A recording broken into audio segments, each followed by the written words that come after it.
Usha sir, Shankarapuram village sir, Mullamuru మండలం, ప్రకాశం జిల్లా sir. నేను నా సొంత గ్రామంలో ప్రకృతి వ్యవసాయంలో పండిస్తూ వ్యవసాయం చేసుకుంటూ సొంత పనులు పిల్లలను చూసుకుంటూ చాలా కష్టపడుతున్నాను సార్. నాకున్న సొంత గ్రామంలో 3 ఎకరాల బొప్పాయి వేసి పండిస్తున్నాను సార్. ప్రకృతి వ్యవసాయం బాగా చేస్తున్నాం సార్. మీరు ఏ మీటింగ్కి వెళ్ళినా మా ప్రకృతి వ్యవసాయం గురించి బాగా చదువుతున్నారు సార్. మీరు ఇంకా బాగా చెప్పాలి, మమ్మల్ని బాగా ఇంకా ముందుకు తీసుకెళ్లాలని కోరుతున్నాం సార్. చాలా సంతోషంగా ఉంది సార్. ఈ ప్రభుత్వం వచ్చిన తర్వాత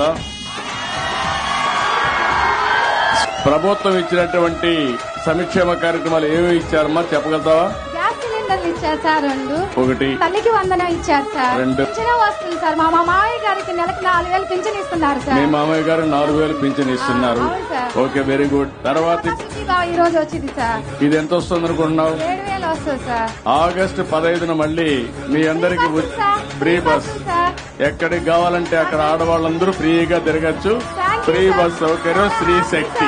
బియ్యం కూడా ఇస్తున్నారు కదా, రేషన్ బియ్యం ఇస్తున్నారు కదా, ఇస్తున్నారు సార్. ఇంటి దగ్గర ఇస్తున్నాం కదా. అవును సార్. ఇంత ఎండలో కూర్చొని ఎప్పుడన్నా రైతుల కోసం ఆలోచించారా? ఆలోచించలేదు సార్. అది డిఫరెన్స్ ఈ ప్రభుత్వానికి, గడిచిన ప్రభుత్వానికి. ఆ అమ్మాయి చెప్పింది నిజమనుకుంటే గట్టిగా చప్పట్లు కూడా చెప్పండి వాస్తవం అని. ఇవన్నీ శాశ్వతంగా మీకు రావాలన్నా అవసరం లేదా?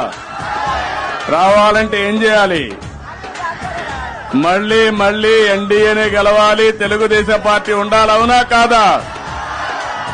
చాలా happy sir. Okay, very good.